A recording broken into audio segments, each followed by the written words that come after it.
اب ہم دیکھتے ہیں کہ آ اور این کہاں استعمال ہوتے ہیں. آ اور N is used before a singular countable common noun that is not particular.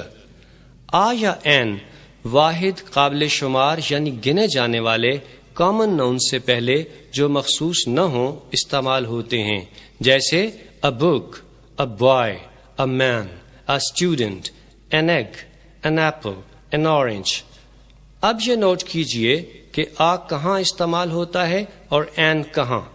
N in noun سے پہلے استعمال کرتے ہیں جو وال ساؤنڈ سے شروع ہوتے ہیں، جیسے an egg, an apple, an orange. اور آ ان ناؤن سے پہلے استعمال ہوگا جو کانسوننٹ ساؤنڈ سے شروع ہوتے ہیں، جیسے a book, a boy, a man, a student. آ اور این کے استعمال کے لیے یہ فارمولا یاد رکھیں. Singular countable common noun consonant sound a is used. Singular countable common noun vowel sound an is used. بعض اسٹوڈینٹس کو یہ غلط فہمی ہوتی ہے کہ وال سے شروع ہونے والے الفاظ سے پہلے این لگایا جاتا ہے اور کانسوننٹ سے شروع ہونے والے الفاظ سے پہلے آ لگایا جاتا ہے. یہ یاد رکھیں کہ آ اور این کے استعمال میں فرق وال ساؤنڈ اور کانسوننٹ ساؤنڈ کی بنا پر کیا جاتا ہے، نہ کہ وال اور کانسوننٹ لیٹرز کے لحاظ سے. مثلا ہی اسٹڈیز ان اے یونیورسٹی، حالانکہ یونیورسٹی کے شروع میں یو ہے جو وال ہے، لیکن چونکہ یونیورسٹی کی ساؤنڈ وال نہیں اس لیے یونیورسٹی سے پہلے آ لگاتے ہیں. اسی طرح I have been sitting here for N R, حالانکہ آر کے شروع میں ایچ ہے جو کانسوننٹ ہے، لیکن چونکہ ایچ کے سائلنٹ ہونے کی وجہ سے آر وال ساؤنڈ سے شروع ہوتا ہے، اس لیے آر سے پہلے این لگاتے ہیں. ڈیئر لسنرز، اب میں آپ کو یہ بتاتا ہوں کہ وال ساؤنڈ سے شروع ہونے والے الفاظ سے پہلے این اور کانسوننٹ ساؤنڈ سے شروع ہونے والے الفاظ سے پہلے آ لگانے کی وجہ کیا ہے. اگر ہم وال ساؤنڈ سے شروع ہونے والے الفاظ سے پہلے این کی بجائے آ لگائیں، جیسے a elephant یا a apple، تو آپ غور کریں کہ ہمیں بولتے ہوئے تھوڑی دقت ہوتی ہے.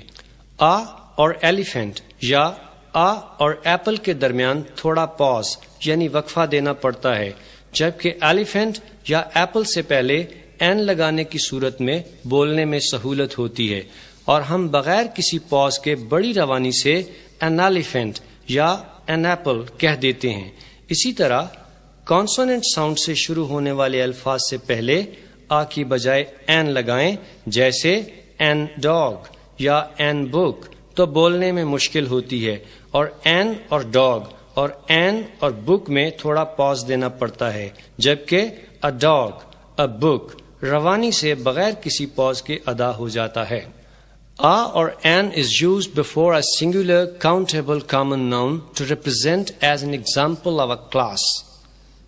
کسی بھی کلاس یا گروپ کی نمائندگی کرنے کے لیے واحد قابل شمار کامن ناؤن سے پہلے آ یا این لگاتے ہیں، جیسے a fly is an insect، مکھی ایک کیڑا ہے. an elephant has a long trunk، ہاتھی کی سونڈ لمبی ہوتی ہے. a teacher plays a vital role in the moral training of students، استاد طلبہ کی اخلاقی تربیت میں اہم کردار ادا کرتا ہے. آ اور N is used before an adjective that is followed by a noun. ایسے ایڈجیکٹو سے پہلے بھی آ یا این لگاتے ہیں جس کے بعد کوئی ناؤن موجود ہو. مثلا he is an intelligent student، Ejaz is an able doctor، Bushra is a wise lady. آپ نے دیکھا کہ ان فقرات میں انٹیلیجنٹ، ایبل اور وائز ایڈجیکٹوز ہیں، اور چونکہ ان کے بعد ناؤنز موجود ہیں اس لیے ان ایڈجیکٹو سے پہلے آ اور این استعمال ہوئے ہیں.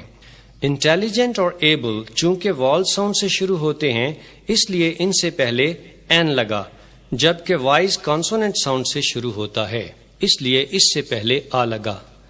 Now we discuss where a or an is not used. Before plural nouns.